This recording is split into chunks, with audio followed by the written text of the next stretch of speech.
Dr. Sarasijam Nair. They call me Dr. Saras. I have been on the advisory board of Global Peace Day since I was the past president of Universal Peace Sanctuary Malaysia, and GP Day was started on 11/11/11 at 11:11 a.m. in the Le Maquet Resort, Mines Resort of Tan Sri Lee Kim Yew by our spiritual master Jagat Guru Maha Maharshi Paranjodhya of Universal Peace Foundation in India. It was a moment in time which was rare. The date was 11/11/11 and the time was 11:11 a.m. and we held a 1-minute silence for global peace on that day, and that took root from Malaysia to spread out all over the world. Till today now we can hear this word 1-minute silence for peace among many groups of people. At that time we were asking our Guru, what will 1-minute silence do? And he said, it's an implosion of energies which all go back to the center, to the source of silence. And in that silence is born a new awareness, a new creation in each and all of us, in this world, in this universe. So 1-minute silence creates 1 minute of transformation in all of us. Practice it and you will see. So what does this word peace mean? Peace means many things to many people. As a doctor, I would say there are several parts to peace that I'd like to talk about. One is the body, one is the mind, and then comes the intellect, and the last, the deepest part of ourself, our soul, which we cannot see, touch. It's colorless, odorless, and has no form. The body is the physical part of each of us. The body mirrors everything that happens in the mind. So, what is the mind? The mind is an expansion of our consciousness, of our awareness, and the mind is ruled by emotions. Emotions of desire, of anger, of lust, of greed, of addiction, jealousy, all the things that moves us either positively or negatively comes and sways our mind. So in Tamil there is a saying that says Manasu alai payude. That means the mind is blowing in waves. And deeper than the mind, when we go, or when we rise above the mind, we arrive at our intellect. What is intellect? Intellect is our thinking capacity. There is a greater capacity to think, a deeper capacity in each one of us. And if it is very clear and calm, it rules the day and makes the mind and the body very calm. And what is the soul?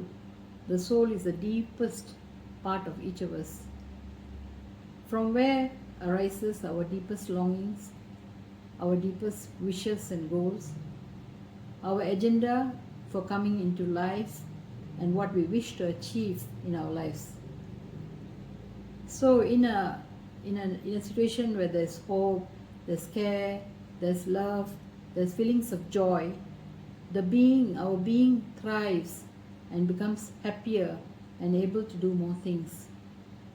So when I see people come to see me as a doctor, I see them come in all sorts of disarray. Their body is out of sync, they are having some problem with any of their systems, and their mind is not very clear, and they cannot even remember what caused the problem, because most people never associate the mind and the body, you see.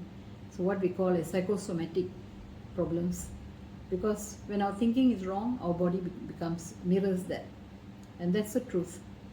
So between the base of our spine and the top of our head, there are 7 energy centers which have endocrine organs and nervous plexuses associated, and that controls the whole body.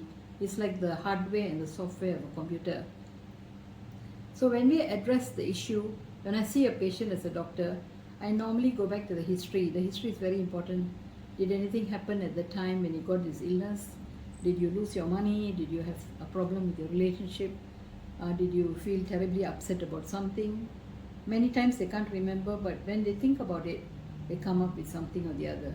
Getting to the root of the problem has always been part of the healing, because it's not just the body that heals, it's also the mind that causes the body to heal. And when the intellect becomes clearly recognizes what happened, the patient can accept whatever it is that happened and work with it towards wellness and health. Okay, so this has been my experience for the last so many years that I've been working here, and I'd like to give you a couple of techniques that can help.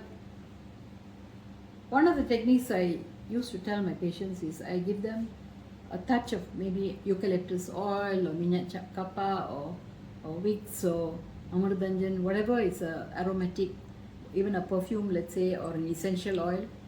Apply it to your forehead, because this is the place behind which is the pituitary and the hypothalamus, the midbrain, and in front is what we call the third eye, which is our frontal lobe, and behind it is aligned to the pituitary, that is the seat of memory, the medulla oblongata, the seat of consciousness. So in man's evolution, from throughout all our series of Darwin's theory, where we came from fish to mammals and man, and we are now going into higher realms of consciousness, and that is the truth. So that is what we say, that Earth is moving to the fifth dimension. The first three dimensions being our length, the breadth, and the depth of each of our being in this world, our physical self. The fourth dimension is time, and when we transcend these dimensions, we come to the realm of consciousness, which acts as like a frequency. It's called quantum physics. It's not very well understood by many people yet, and yet each of us have the deeper vibration within ourselves, which is who we are, which is our immortal self. Okay. So one way of aligning our body, our mind and our soul, our intellect and our soul, is to keep 1 minute of silence.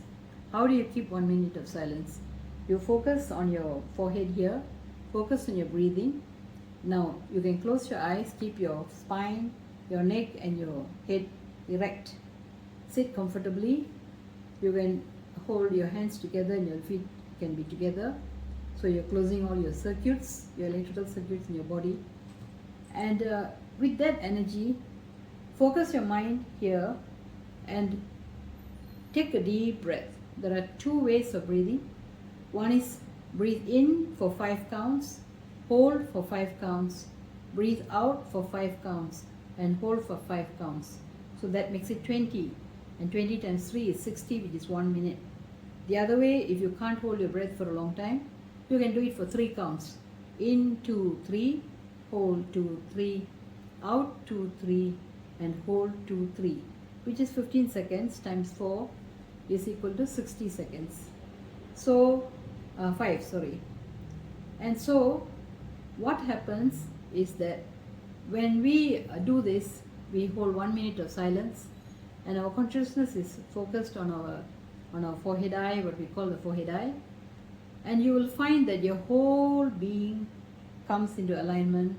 You'd feel a deep calmness within, and you'll be able to think very clearly, and whatever moved you in waves has now calmed down and helped you to make any decision that you wanted to make, to see things clearly and to feel the depth of your own self. So this is called 1 minute silence for global peace, which we normally do at 11:11 every morning. If possible, you can do it at any time of the day, whichever place you're in your prayer room, on your veranda looking out at nature, wherever, when the wind is blowing, wherever you feel at peace and calmness, and you will find yourself. Now, the last question on the agenda was, what is my peace wish for Malaysia? Malaysia was a country which used to be multiracial, multi-religious, all living in harmony with each other, especially when I was a kid in school. We used to have nature walks. We never bothered who was which race or which religion. Everybody used to eat at one table, and they used to say, this one contains beef, so Indians don't eat this, or this contains pork and Muslims shouldn't touch it. And we all eat together and live happily and share things with each other. So I want that dream to come through again. We all should strive to rise above our differences and to find the unity in our diversity. And there's no more beautiful country than Malaysia.